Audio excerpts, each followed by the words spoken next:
Salve, salve moçadinha! Bom dia, bom dia! Tudo bem com vocês? Então, espero que sim, espero que tenham tido um bom final de semana e início de mais uma semana, né? Que seja uma semana leve, que seja uma semana que nós possamos colher bons frutos, tá bom?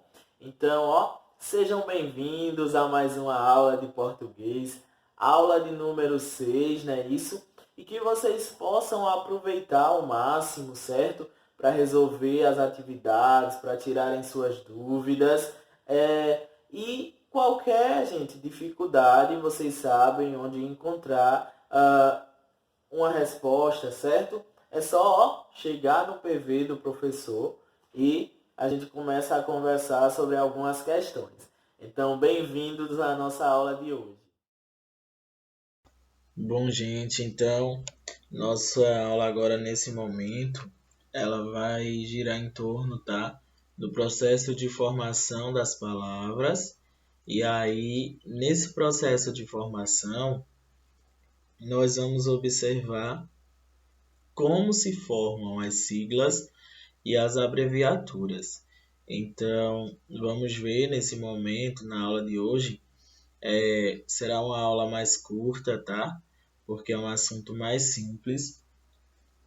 Então, vocês observarão como se dá o processo de formação das palavras a partir de siglas e abreviaturas.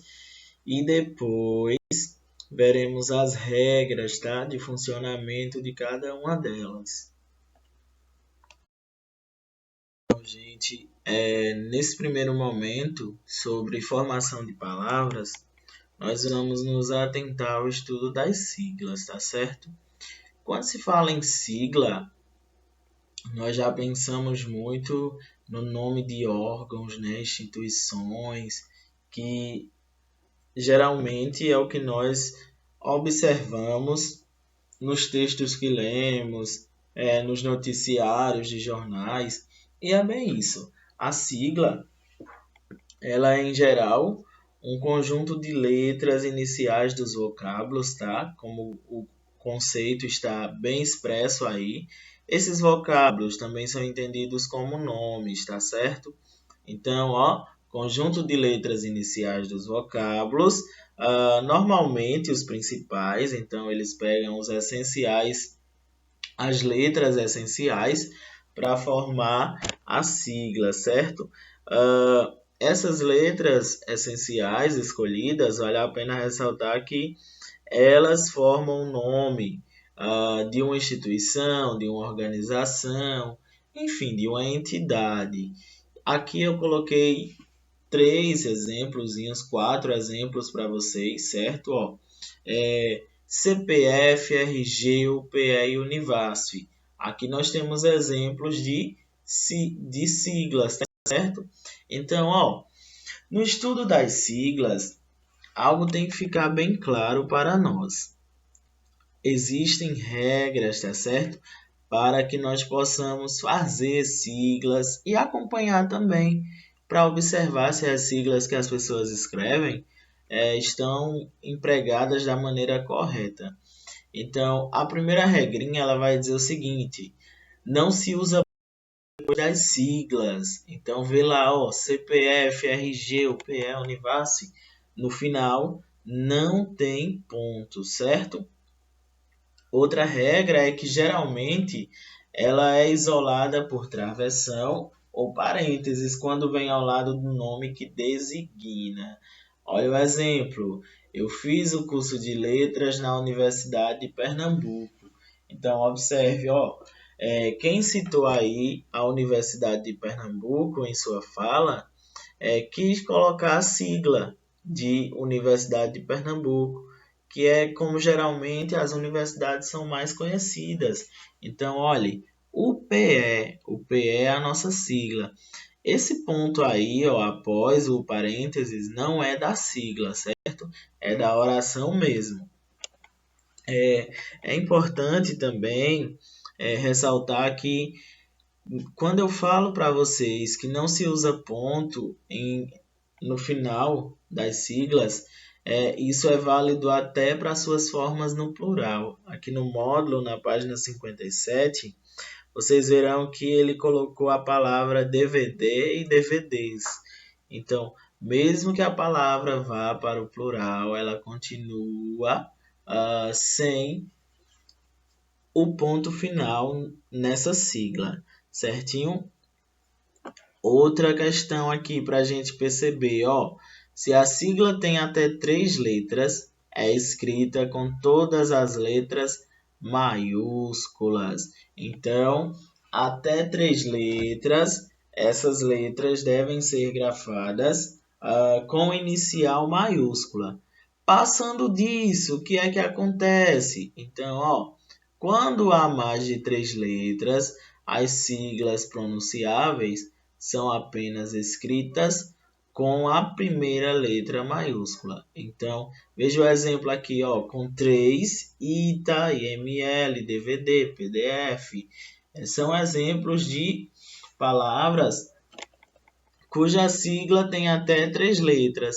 E se tem 3 letras, elas devem ser empregadas com iniciais e demais letras maiúsculas.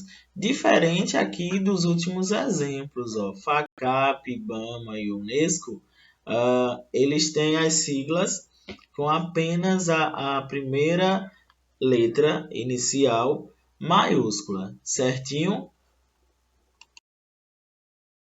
Pessoal, aqui eu trago como exemplo algumas coisinhas que são bem pertinentes a esse assunto, tá? Então eu coloquei aqui alguns memes, algumas imagens retiradas do Google, onde nós podemos perceber a presença de abreviaturas. E aqui, principalmente o que se destaca é a linguagem do internetês, né? Que é a linguagem do meio digital, a linguagem da internet. Principalmente vocês gostam muito de utilizar para trocar mensagens com colegas e tudo mais, certinho? Então é uma linguagem bastante utilizada nos dias atuais. Quando eu trago esse tipo de coisa para vocês, é só para mostrar que tanto siglas quanto abreviaturas, elas estão bem presentes no cotidiano da gente, tá certo? E elas têm, assim como demais palavras, verbos, orações, regrinhas para que se realizem, certo? Mas então, já que eu trouxe a abreviatura no exemplo anterior, então surge uma pergunta. Afinal, o que é uma abreviatura? Então eu quis trazer o conceito diretamente do dicionário. Aí tem a fonte aqui abaixo para vocês verem. Peguei no dicionário online de português que diz assim: abreviatura é aquela que representa uma palavra por meio de uma ou algumas de suas letras. Então, eu posso abreviar uma palavra com uma ou mais. Um exemplo bem conhecido por nós é quando eu tenho aqui a conjunção que. Eu posso colocar só o que mesmo, né? E as pessoas costumam entender. Você, né? Reduzo para VC. Então, aqui são exemplos de abreviatura. Mais uma vez, coloquei o conceitozinho, dessa vez segundo o módulo de vocês. Ele vai nos dizer na página 57 que abreviatura é uma redução da palavra. Então, que fique claro, tá? Redução de uma palavra. E aí ele tem uma regrinha para que nós possamos conhecer as abreviaturas. Então a regra vai dizer o seguinte, que ela é seguida de ponto final e é mantido o acento gráfico. Quando? Se a vogal acentuada for mantida na abreviatura.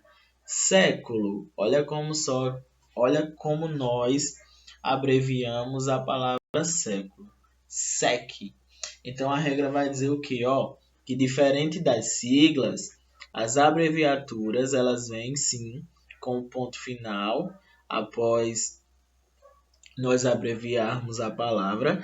E se a palavra for grafada com algum acento e esse acento na vogal estiver entre as letras que nós vamos abreviar, ela deve sim vir acentuada, tá certo? Então, gente, é bem tranquilo o conteúdo, bem simples mesmo. A aula de hoje foi bem mais curtinha, certo? Tudo isso porque realmente o conteúdo é bem tranquilo. Tudo bem? Então aproveitem, vejam a aula, assistam quantas vezes for necessário, tá bom?